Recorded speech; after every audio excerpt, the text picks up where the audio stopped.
Mesdames, Messieurs, bonsoir et bienvenue au 21 link de ce samedi 17 octobre 2020 sur Equinox Télévision. Fomi Armstrong, Sanga, good evening. Bonsoir Nadine Yambo. Good evening, ladies and gentlemen. Thanks for joining us on a bilingual edition of news. We are live from Cameroon's economic capital, Douala, Equinox Central News Desk. In our top stories, Cameroonians express anger, frustrations, and discontentment with the decision of the government of Cameroon to tax mobile telephone users to Cameroonians in the city of Douala. It is another decision that will push Cameroonians into poverty at the time where things are becoming increasingly difficult. Their reactions come just as some leaders of some opposition political parties call on the people to rise against that decision. And also in this newscast, after failing to fly yesterday, the Cameroon airline company Cameco has fixed a new date to relaunch its activity. Stay with us. À la une de ce journal, fin de campagne perturbée en Guinée et Conakry. Des coups de feu ont été entendus dans un camp militaire situé à Kindia. Selon le ministre guinéen de la Défense, un haut gradé de l'armée aurait donc perdu la vie à quelques heures du scrutin présidentiel.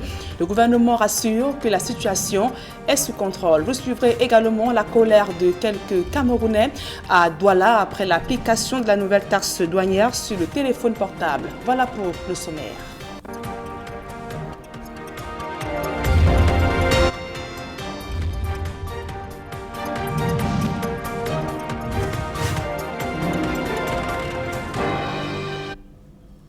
Mesdames, Messieurs, une fois encore, bonsoir et merci d'honorer ce rendez-vous de l'information sur Equinox Télévision. En ouverture de ce journal, l'actualité hors de nos frontières en Guinée-Conakry. Le calme est de retour à Kindia après une tentative de coup d'État. Alors que la campagne électorale tirait à sa fin, une mutinerie a éclaté dans un camp militaire. Des soldats en colère ont ouvert le feu. Et selon le ministre guinéen de la Défense, un haut gradé de l'armée a perdu la vie. Après les incidents, le gouvernement fait savoir que la situation est sous contrôle. Le point avec nos envoyés spéciaux en Guinée-Conakry, Emmanuel Diop et Guy Zogo. L'élection présidentielle en Guinée n'est pas un long fleuve tranquille. Si la campagne électorale s'est déroulée ces derniers jours sans encombre, autant pour le président Alpha Condé que pour son principal opposant, Selou Dalein Diallo, cette quiétude a été brisée par une mutinerie signalée au camp militaire de Kindia, situé à 130 km au nord-ouest de Conakry. Ce camp militaire abrite les commandos Rangers, l'une des forces d'élite de l'armée guinéenne. On parle du commandant qui y a trouvé la mort, ainsi que de son fils qui faisait également partie des forces armées guinéennes. Une autre situation tendue a été signalée à Dubreka, c'est à l'entrée de la capitale Conakry, où des tirs ont également été entendus. Et aussitôt, Conakry a été bouclé aux premières heures de la matinée hier. Aucun automobiliste ni aucun piéton n'y avait accès. Ce n'est que plus tard que la circulation y a été rétablie, les automobilistes reprenant leurs activités ainsi que les populations. Le ministre de la Défense guinéen a fait le point et parle d'une situation sous contrôle. Quant au bilan, on parle de 4 morts et on évoque également des assaillants venus du Sénégal et de la Guinée-Bissau. C'est donc dans ce contexte que le meeting du président Alpha Condé est intervenu au stade du 28 septembre dans l'après-midi devant des milliers de ses partisans en liesse. En attendant, les Guinéens s'apprêtent à aller aux urnes ce dimanche 18 octobre pour élire leur président de la République. À Conakry, pour Equinox Télévision, Emmanuel Diop, Guy Zogo. Et la clôture de la campagne électorale a été l'occasion pour le président sortant de rappeler lors de son meeting qu'il a posé les bases pour le développement de la Guinée-Conakry et qu'il entend désormais mieux doter le panier de la ménagère afin de favoriser l'émergence des jeunes entrepreneurs. Écoutons la déclaration d'Alpha Condé. Ceux qui parlent aujourd'hui, qui ont trahi le président Conté, ont été incapables de terminer un seul programme avec le Fonds monétaire. Nous avons posé les bases du développement. Maintenant, nous allons nous attacher aux conditions sociales des Guinéens. C'est-à-dire améliorer le panier de la ménagère. Sur 10 Guinéens, 7 ont moins de 35 ans. C'est un pays jeune et nous sommes fiers de cette jeunesse. C'est pourquoi il ne s'agira pas seulement de créer des emplois, mais je m'engage devant vous, la jeunesse, que d'ici 2023, nous allons créer 100 000 jeunes entrepreneurs. Et toujours en Guinée-Conakry, des observateurs de la CEDEAO chez Alpha Condé, ils ont été reçus au palais présidentiel. Et pour le chef de la mission des observateurs de la CEDEAO, José Maria, les conditions sont réunies pour un scrutin transparent dont les résultats devraient être acceptés par tous les acteurs du scrutin présidentiel en Guinée-Conakry.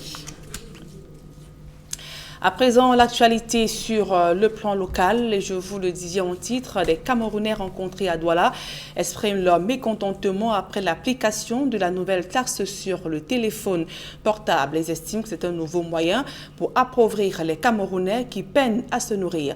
Des réactions donc recueillies dans ce reportage que signent Josiane Ngok, Cédric Ding et Xavier Foucault.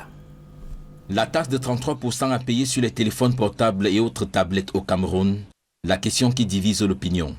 Si certains pensent qu'il est normal de s'acquitter de la dite taxe, ils estiment tout de même que c'est le taux qui fait problème. Il est normal de payer, mais la somme que l'État demande qu'on paye 33%, il est vraiment trop. Selon moi, si on pouvait mettre ça peut-être à 5% ou 10%, ça devait être OK. D'autres estiment que cette loi est une sorte d'arnaque vis-à-vis du pauvre citoyen camerounais. La taxe n'a pas sa place même au Cameroun. Un pays peut demander aux gens de payer 33% de taxe. C'est énorme. C'est de l'arnaque même à la rigueur. Mais je ne trouve pas comment on va nous faire payer les taxes déjà à l'intérieur du Cameroun. Donc nous qui venons au marché acheter les téléphones, c'est nous qui devions payer les taxes, alors que les importateurs qui doivent venir avec les téléphones de l'extérieur devaient censés payer toutes ces taxes à l'aéroport. Je ne sais pas pourquoi l'État décide de faire entrer un téléphone sur le territoire avant de dire que on va faire payer ça à l'intérieur. Une autre frange de la population pense que le gouvernement devrait revoir l'application de cette taxe en la faisant payer par qui de droit. On va payer, c'est bien beau, mais est-ce que le vendeur qui vend un téléphone qui n'a pas déclaré, les Camerounais auront à peu près les modalités des ressources là où le téléphone est sorti? Parce que c'est ça le problème. Ça ne sert à rien qu'on paye un téléphone dans une boutique qui est censé déclarer les téléphones qu'il a payés et que c'est le Camerounais qui se ressent en train de payer cette taxe. Il y a problème. L'État essaie d'un peu moduler cette taxe-là parce qu'on devait voir comment, en payant le téléphone, déjà on devait sous cette taxe avant que le Camerounais lambda ne paye cette taxe. C'est ça le véritable problème. Depuis le 15 octobre 2020, cette loi sur la taxe sur téléphone portable et autres tablettes est officiellement rentrée en vigueur au Cameroun. On parle éducation à présent. 2 semaines après la rentrée scolaire, certains manuels sont toujours indisponibles. L'amateurisme et l'absence d'une surface financière sont pointés du doigt. En plus notamment du laxisme des pouvoirs publics qui sélectionnent des aventuriers en lieu et place de vrais éditeurs. Le syndicat national des libraires et papeteries du Cameroun interpelle le gouvernement. Le point dans ce reportage de Marcelin Gansop.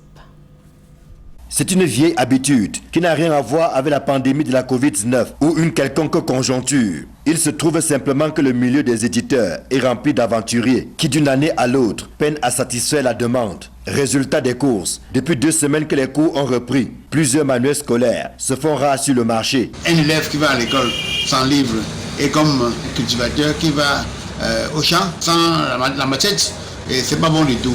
Vraiment ça nous embête et les libraires en partie parce que ça leur fait beaucoup de manque à gagner.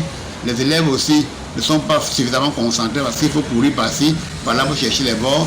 Pourtant, le matériel didactique est là pour aider l'enfant à développer ses compétences. Pourtant, tous les éditeurs n'ont pas le même problème. Il y en a dont les livres inscrits au programme sont bel et bien disponibles, pendant que pour d'autres, il faudra encore patienter. Le problème, c'est être éditeur sérieux.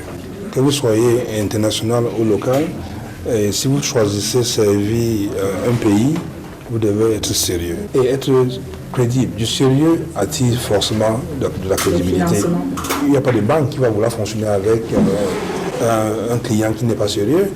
Mais un partenaire ne voudrait pas fonctionner avec un autre qui n'est pas sérieux. Si cet état de choses interpelle les acteurs de la filière, qui doivent faire preuve de professionnalisme et de sérieux, il indexe également les pouvoirs publics, qui selon certains éditeurs, ne jouent pas toujours franc jeu, en sélectionnant des structures n'ayant ni l'expérience, encore moins la surface financière requise pour ce type d'activité. Il y a des éditeurs qui ont un, deux titres qu'on ne retrouve pas, pourtant il y a des Camerounais un peu plus capables de le faire. Donc j'attire ainsi l'attention des pouvoirs publics à ne retenir que les éditeurs qui ont la capacité de mettre les ouvrages tels que demandés par les ministères en charge de l'éducation sur le marché. Les éditeurs pointés du doigt expliquent la pénurie actuelle par le fait que les commandes ont été passées tardivement. Il est pourtant possible que tous les livres soient disponibles au plus tard au début de l'année scolaire, à condition que chaque maillon de la chaîne joue effectivement sa partition. Si je vous disais que ce n'est pas possible, c'est que je suis en train de mentir puisque je n'ai jamais eu ce problème. C'est du planning. Vous savez justement à quel moment la rentrée va commencer. Vous devez savoir combien de temps vous allez prendre pour imprimer les livres. Et vous devez savoir combien de temps le navire va prendre pour amener le livre au port du Cameroun et le temps qu'il vous faut pour enlever ce livre de la douane et le réceptionner dans votre système et le dispatcher partout dans le pays. Donc je pense que les gens se lèvent du jour au lendemain et pensent que le métier est facile. Donc il est temps d'essayer d'assainir davantage ce domaine et de le laisser pour les gens sérieux. À cause du coronavirus, l'année scolaire 2020-2021 a commencé avec un mois de retard. Et alors que la communauté éducative multiplie les équations pour arrondir les différents angles, voici que l'indisponibilité de certains manuels vient davantage enfoncer le clou. Dans le reste de l'actualité, rendons-nous à présent dans le département de la Sanaga-Maritime où l'effondrement d'un pont reliant plusieurs localités dans le 2e arrondissement des Déa paralyse les activités économiques. Les populations accusent le maire d'être à l'origine de leur malheur. Elles appellent également à la reprise des travaux abandonnés. Le reportage d'Ekoka Lobé et de Kediara. Au village Poutkak, par équité, dans la Sanaga-Maritime, les populations sont aux abois. Le pont, qui leur permettait de rallier un point à l'autre de leur village, a été détruit depuis longtemps pour besoin de travaux. On avait notre pont que certains ont estimé qu'il était peut-être petit, qu'il fallait l'agrandir, au point qu'on est venu donc détruire l'ancien pont qu'on avait pour engager les travaux pour le second pont. Et ces travaux sont interrompus jusqu'à l'heure. Et ce qui fait qu'à ce niveau, l'eau stagne et lorsqu'il y a une forte pluie, il y a inondation à cet endroit. Les populations pointent un doigt accusateur en direction du maire de la commune d'arrondissement des DA2 qui, selon elle, est le principal responsable de leur turpitude. Pour que la situation soit remédiée, il faut commencer par la mairie des DA2. La mairie des DA2 qui a envoyé ces gens sur le terrain. Vous voyez, monsieur le maire, voici le pont qui a coûté près de 50 millions de francs. Aujourd'hui, où en sommes-nous? Hier, on avait un pont qui était réel, qui était grand. Aujourd'hui, ce pont n'y est plus. Depuis le début des travaux sur ce pont, elles se plaignent également des problèmes d'inondation à répétition qui les empêchent de vaquer librement à leurs diverses activités. Quand il pleut toute la nuit et que la place inonde, on ne peut pas traverser pour aller vendre notre vin, ni aller vigner nos troncs. Donc nous sommes calés. On ne sait comment faire. C'est le même problème qu'on a eu ici. Il y a eu inondation, donc c'était difficile pour nous de sortir. Nous sommes restés cloîtrés à la maison toute une journée entière. Donc vraiment qu'on nous aide. Il faudrait qu'on arrange l'endroit. La mairie de la ville, contactée par voie de téléphone, nous explique que les travaux, toujours en cours, ont néanmoins subi une pause du fait de la saison de pluie. La route là, c'est moi qui l'ai faite. J'ai fait une nuit là-bas. Il allait passer chercher un pont. Maintenant, il a eu des difficultés par rapport à son canton. Il a arrêté, il est revenu, mais actuellement, il était avant d'annoncer le pluie. On a arrêté avec le pluie, il faut que le pluie s'aille avant de continuer. En plus de ce pont, les populations de Poutkek sont également confrontées aux problèmes d'eau potable et donc forcées de parcourir de longues distances pour s'en procurer.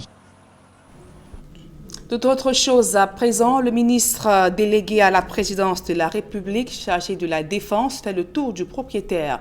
Joseph Bétier à Somo a visité les laboratoires du Centre de recherche pour la santé des armées après avoir donc détecté le virus H5N1 de la grippe aviaire sur la volaille il y a quelques années. Le César offre ses services pour les tests de dépistage de coronavirus au Cameroun. Le reportage de Rodrigue Ngassi et de Aïe Cyril. Contamination avant d'accéder au laboratoire. Comme s'il s'agissait d'une revue des troupes, le ministre délégué à la présidence de la République chargé de la Défense fait le tour du Centre de recherche pour la santé des armées. Nous faisons également une vérification au niveau de laboratoire. Lorsque tout est conforme, vous envoyez au laboratoire pour effectuer le testing. Retenu comme centre agréé dans le cadre de la lutte contre le coronavirus, le CRESA a offert ses laboratoires pour des tests de dépistage. Le CRESA, c'est un laboratoire de référence pour le testing du Covid. Le CRESA joue un double rôle, c'est-à-dire tester le Covid pour les militaires et également tester le Covid pour la population générale. Cela entre en étroite ligne avec le concept de l'armée-nation formé par le chef de l'État, chef suprême des forces armées. Mais avant le Covid-19, les laboratoires du CRESA avaient déjà réalisé des prouesses, notamment en détectant le virus H5N1 sur la volaille, la fameuse grippe aviaire et la variole du singe sur des échantillons venus du parc d'un fou. En 2014 et 2016, il y a eu mort de chimpanzés dans le parc national de Mfou. Le CRESA est parti sur le terrain, collecter l'échantillon. Nous sommes rentrés tester et nous avons détecté la variole de singe. En mai 2016, il y a eu mort de la volaille ici à la complexe avicole dans le banlieue de Yaoundé, en Bogbessi. L'échantillon a été collecté par le laboratoire national vétérinaire, la navette. Ils ont testé, ils ont envoyé les alicotes pour confirmation au CRESA. Et le CRESA a confirmé que c'était effectivement le H5, le virus H5N1. Dans son tour du propriétaire, le ministre de la Défense apprécie la qualité des infrastructures. Les échantillons sont conservés dans des bonbonnes d'azote liquide, mais également dans des cryoboîtes. Et les cryoboîtes sont dans des racks. La contribution du Centre de recherche pour la santé des armées CRESA est non négligeable dans la détection et la prise en charge de certaines épidémies au Cameroun. C'est avec ce reportage de Joël Essengue à Cyril que nous mettons un terme à la première partie de ce journal. La suite, c'est en langue anglaise avec vous, Fomi Armstrong Sanda. Nadine Ambo, thanks very much. Ladies and gentlemen, thanks very much for joining us in this second segment of news in the English language. We begin on the very bad state of the road in Dibamba here in the littoral region of Cameroon, where inhabitants say they are fed up with the very bad state of the roads in their locality. They say the slippery nature and the muddy state of the road is responsible for repeated accidents.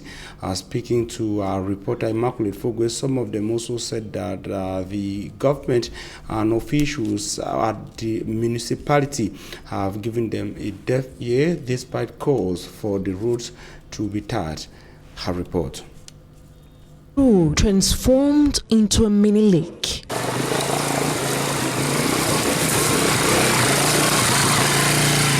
The heavy rains witnessed in the area has further affected circulation. The muddy and slippery state of the road compels road users to wear boots in order to easily navigate the stretch. For those who cannot afford the rain boots, flying barefoot is another option. We are in Boang Bakoko in Dibamba, littoral region of Cameroon. We've been suffering a lot on this road. It's a road that's serving the population. There are several villages after the river Dibamba there using this road. It's we can say it's a shortcut for people living in the village to Douala. Even those living in Douala to Edea, who are living in the village. Apart from the villages, there's a big company there, there's Sokapam there, that have about 5 camps. So all the population there, they use this way because it's a shortcut, like a short way to get to Douala. The road is bad, even to cross the water, we cannot cross easy because the road is bad. Going to Yassa, we are suffering. There's no road. Even my sister, as you see, she cannot wear something good because of too much water on the road. Too much mud. We are suffering. We are really suffering. Some residents are now forced to rely on other means of transportation in order not to get stuck in mud. The population are urging administrative authorities to come up with lasting solutions that can end their suffering. And we are feeling that the mayor should look upon this road to see what he can do to at least rehabilitate the road because we are really been suffering. It's more than 6 years now we've been suffering. While waiting on the government to react, road users will have to continue facing the ordeals while circulating on this road linking several neighborhoods in Dibamba. The minister delegate at the presidency of the Republic of Cameroon in charge of Defense, Minister Joseph Betty Asomo, has been told the importance that the Center for Military Health and Research plays in the public health of Cameroonians. This was during a visit to a center that is also helping diagnose or test COVID-19 patients in Cameroon. Details in the following report. Considering the role played in military health and COVID-19 in Cameroon, the Center for Research and Military Health, CRESA, played host to the minister delegate at the presidency of the Republic of Cameroon in charge of defense, Minister Joseph Betty Asomo. Au niveau de laboratoire. Lorsque tout est conforme, vous envoyez au laboratoire pour effectuer le testing. While in the laboratories of the center, the minister was presented the procedure in handling COVID-19 cases at CRESA. Officials of the center say CRESA does not only test COVID-19 cases of elements of the national defense and security forces, but also among the civilian population, a role which CRESA officials say falls in line with the civil-military role of the Cameroonian army. The director of CRESA, Lieutenant Colonel Julius Mwebegalang, told the minister that CRESA has been very proactive in the health of the Cameroonian people. He noted that CRESA, even before the COVID-19 outbreak in Cameroon, helped the country in detecting the famous bird flu and also tested and confirmed monkeypox in a monkey from the park at Mfu in Yaoundé. Some Cameroonians in the economic capital city, Douala, say the new taxes imposed by the government on mobile telephone users across the country is one of such moves that will only push citizens deeper into frustrations and misery. Frustrated and angry, the Cameroonians suggested that such moves or taxes should have been imposed on importers of telephones in Cameroon. They also say it is coming at a very wrong period and time when the economy has been hardest hit by the COVID-19 pandemic, also advancing the impact of the armed conflict in the northwest and southwest regions of Cameroon as one of the issues that has badly affected the purchasing power of Cameroonians. More in the following extract collected by our student journalist Cedric.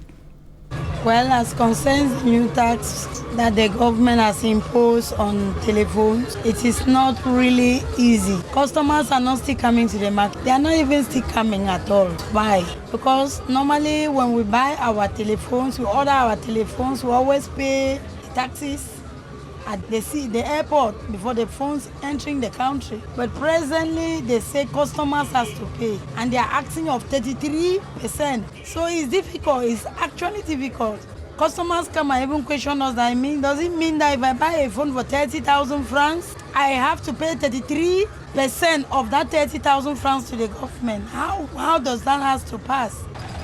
As a seller and the tax that the government put on the phones, I don't think that for my own thinking, it's not nice, because what I'm seeing, even only from the day that they mentioned it, it's hard for us to sell. Always running. People are complaining that the tax that they are putting in the phone is not good. No, I'm not okay with the tax. We are not okay with the tax. The mass are not okay with the tax. Generally, not even us, because we are selling. Even the buyers, even the users, nobody's okay with the tax. It's abnormal, because I've not noticed that in any other country. I don't know, maybe in Europe or America, but here in Africa, I've not noticed that. So we are not okay with the tax. Even the maxis, because of that, we are not selling new phones anymore. Are you getting me? Then, because buyers, they prefer to buy second-hand phone now that they have already used. We selling new phones, we are not okay. And the tax is too much. It's too much, absolutely too much. So we are not condemning the tax, but if they can reduce the rate of the tax, it can be convenient for us and convenient for the users. The voices of Cameroonians in Douala were collected by journalists on internship, Cedric Njing, and of course our other colleague, Joazan Njok. We now talk something else. It should be recorded that this is coming at a time when political party leaders in Cameroon, notably Cabral Libi of the PCRN political party and Serge Espoir Matomba of the Pews political party, also criticized the decision of the government of Cameroon. They called on Cameroonians to rise against the move. Cabral Libi was speaking in a press conference in the nation's political capital, Yaoundé. That was yesterday. And I will talk something else. Cameco, to say that clients have been going back to Cameco to recover their tickets after the company failed to take off yesterday, as earlier announced by management. The managing director of Cameco, speaking on the failed move, indicated that it was an issue related to insurance. It should be recorded that a new date has been fixed for Cameco to relaunch its activities, which is the 18th of the month of October 2020. But an aviation expert in Cameroon says Cameco is suffering because some incompetent officials in the country have hijacked the good move of the government of Cameroon. Details in the following report. Its launch in 2011, the Cameroon airline company Cameco has been plagued with financial difficulties, managerial and technical setbacks, which have all held down the Star of Cameroon from taking off. To Mr. Adi Davidson, an aeronautical engineer, the problems of Cameco are foundational. When the idea of Cameco came up, the then Minepat, Louis-Paul Mutaze, set up a commission of about 5 or 6 experienced people to draw up a plan, to come up with a new name, decide what are the routes we want to do, what is the explanation, what is the content of our new airline. When he did it, somewhere along the line, this project was hijacked by an individual in the Ministry of Transport. And Mutaze, being the person he is, wasn't ready for a fight. He just said, okay, if that's what you think you need to do, I'll give up. They did it, but they did all the wrong things. And it was clear to everybody that that project wasn't going to work, except those who had a lot to benefit. And from that time to today, you do the calculation, the government has invested, they have poured money, they have made effort, and it is still not working. One of such many efforts was in 2016 when Cameco benefited a proposed recovery plan proposed by Boeing Consulting. The plan had, among other things, to clear some 35 billion francs CFA debt, the injection of some 60 billion francs CFE, the resize of Cameco's network to about 23 destinations, updated fleet and increased number of aircraft to 12 among others. But today, the company, after going silent for months, announced a relaunch with a rented aircraft, which however failed because of other problems. For now, all we are having are just adventurers. When the airline could not take off because of a problem of insurance, that is so elementary. The guy who went and decided that we will launch on this day should have a checklist. We should have asked, have we got aircraft? Have we got insurance? Have we got, and so on and so on and so on. Only then would he have said, yes, we've got everything, we can now launch. But it's embarrassing. He says renting an aircraft to relaunch is not a good idea. When you go and take an aircraft of the type of the Ukraine, it will be a short-term measure because the aircraft is rented, the crew is rented, the maintenance is paid for by the company, and the cabin crew even.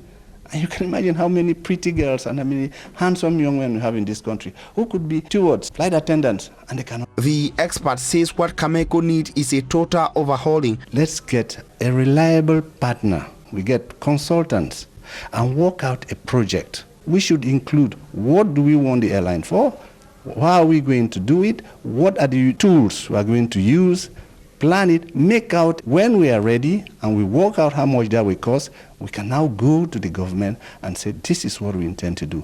Cameco has had 6 managing directors in 9 years, but several of its aircraft are grounded due to lack of money for maintenance, and the air carrier no longer operates its regional flight. With Cameco, we end this edition of the Bilingual Newscast on Equinox Television. We thank you for your very kind attention. Stay with Equinox. Nadine Ambo, have a nice evening. Merci, Fomi Armstrong Sanda. Fin de ce journal, mesdames et messieurs, merci pour votre aimable attention et passez d'agréables moments en compagnie de nos programmes qui se poursuivent.